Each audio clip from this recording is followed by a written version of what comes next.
বে টার্মিনাল নির্মাণে ভূমির দাম পরিশোধ করতে চট্টগ্রাম বন্দরকে ৩ মাস সময় দিয়েছে জেলা প্রশাসন। গেল ফেব্রুয়ারিতে মাত্র ৩ কোটি টাকার প্রতীকী মূল্যে সাগর উপকূলের এই ভূমি বন্দরকে বরাদ্দ দেয় মন্ত্রণালয়। জেলা প্রশাসক বলছেন, মূল্য পরিশোধের পর যত দ্রুত সম্ভব ভূমিটি বন্দরকে বুঝিয়ে দেওয়া হবে। আর বন্দর চেয়ারম্যান বলছেন, প্রতীকী মূল্যে ভূমি বরাদ্দ বাস্তবায়িত হয় আরও এক ধাপ এগিয়ে গেল বড় এই প্রকল্পের নির্মাণ প্রক্রিয়া। সোহাগ কুমার বিশ্বাসের প্রতিবেদন। প্রধানমন্ত্রীর অগ্রাধিকার পাওয়া চট্টগ্রাম বন্দরের সবচেয়ে বড় এই প্রকল্পের নাম বে টার্মিনাল। কাকটলির সাগর পাড়ে প্রস্তাবিত জমিতে 2017 সালে সাইনবোর্ড তুললেও ভূমি সংক্রান্ত জটিলতা নিরসনে সময় লাগলো 7 বছর। প্রাথমিকভাবে 67 একর ভূমি বরাদ্দ দিলেও বাকি 500.7 একর ভূমি বরাদ্দ নিয়ে শুরু হয় জটিলতা।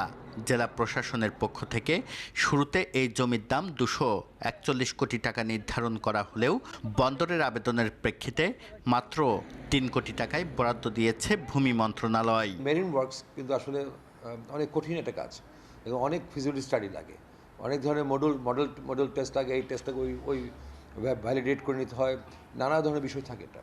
সেজন্য সত্যি অর্থে যেটা আমি সবসময় বলি, সমুদ্র বন্দর বলতে যেটা বোঝায়, এই বে টার্মিনাল সেটা হতে যাচ্ছে, সমুদ্রের উপর একটা বন্দর হবে। গেল 2 মে 90 দিনের সময় বেঁধে দিয়ে ওই টাকা পরিশোধ করতে বন্দর কর্তৃপক্ষকে চিঠি দিয়েছে জেলা প্রশাসন।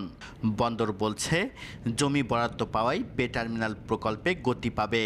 আমরা প্রায় 500 একর জমি নৌ পরিবহন মন্ত্রণালয়ের মাধ্যমে, বিশেষত চট্টগ্রাম পোর্ট অথরিটিকে বে টার্মিনালের জন্য আমরা বন্দোবস্ত দেওয়ার জন্য আমরা নথি পাঠিয়েছি এবং ভূমি মন্ত্রণালয়ের মাধ্যমে সেটি সরকার অনুমোদন দিয়েছে।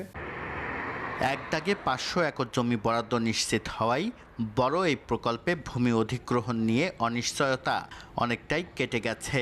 তবে বন বিভাগের মালিকানাধীন 124 একর জমি বরাদ্দ চূড়ান্ত হয়নি এখনো। সোহাগ কুমার বিশ্বাস, এসএ টিভি, চট্টগ্রাম।